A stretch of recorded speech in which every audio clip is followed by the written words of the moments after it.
L'affaire des algues vertes, c'est comme un abcès qui a finalement été percé après 4 décennies de tabous où tout le monde ou presque a fait l'autruche. Mais pour cela, il a fallu des accidents graves, mortels même, et c'est cela qui, justement, est très grave. Or, le responsable des urgences de Lannion avait alerté dès 1999 les services de l'État suite au coma d'un ramasseur d'algues. Le patient a dû être hospitalisé en réanimation à Saint-Brieuc, où il semble qu'aucun diagnostic précis ne soit porté à ce jour. Or, je me souviens qu'il y a 7-8 ans de cela, un jeune jogger était mort au même endroit. Il nous est permis de nous interroger sur l'éventuelle toxicité des gaz émis par les amas d'algues vertes. En effet, celles-ci proliférant de plus en plus, il serait intéressant, à mon sens, de déterminer l'éventuelle toxicité de ces ulves marines, ceci pouvant représenter à terme un problème de santé publique. Bernadette Malgorn, préfète de région de 2002 à 2006, pouvait-elle ignorer ces avertissements antérieurs ? En mars 2004, elle refuse des analyses demandées par les associations environnementales sur les pollutions bactériologiques cette fois, engendrées par la prolifération d'algues vertes en disant que ces inquiétudes sont non fondées. C'était 1 mois et demi après la réunion à Rennes des experts sur le plan santé-environnement, en pleine préparation de la charte de l'environnement instituant le principe de précaution. Pourtant, déjà en 1999, un rapport scientifique demandé par la préfecture et le Conseil général des Côtes-d'Armor indiquait que les algues vertes amplifient la contamination bactérienne des eaux de baignade et surtout des coquillages. La candidate Bernadette Malgorn semble un peu gênée quand on parle de cette période. Je crois que chacun a dit que la responsabilité première était celle de l'État.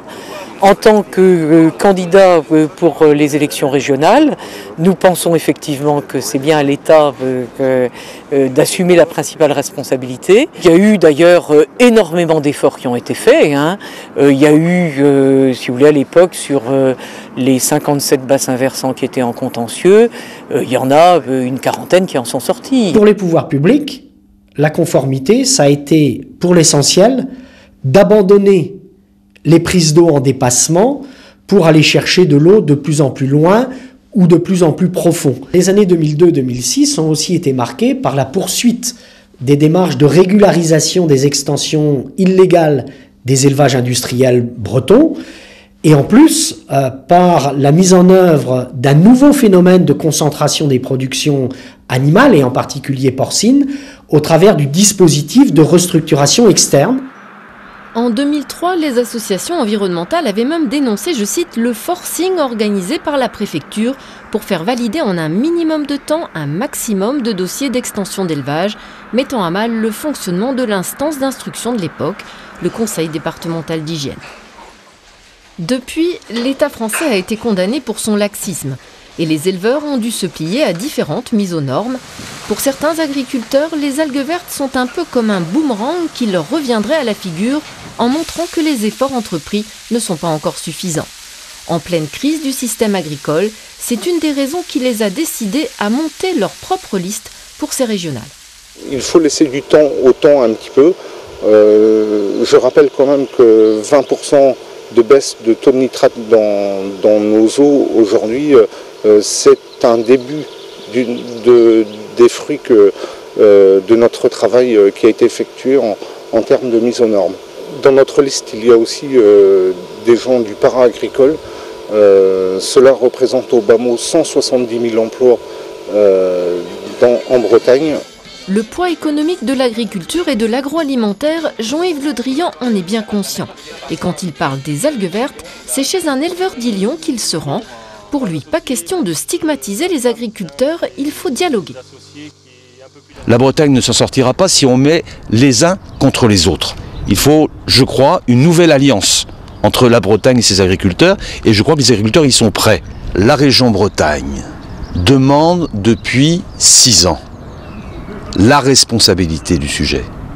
Parce que jusqu'à présent, c'est l'État qui est responsable, et c'est l'État qui veut garder totalement cette responsabilité, dont acte. Mais alors que Jean-Yves Le Drian prend acte du nouveau plan gouvernemental et ne pointe pas vraiment les responsabilités du lobby agroalimentaire, René Louaille, l'ancien porte-parole de la Confédération paysanne, a rejoint Europe Écologie. Pour le José Bové breton, il faut une véritable mutation de l'agriculture bretonne et les nouvelles mesures ne sont pas à la hauteur.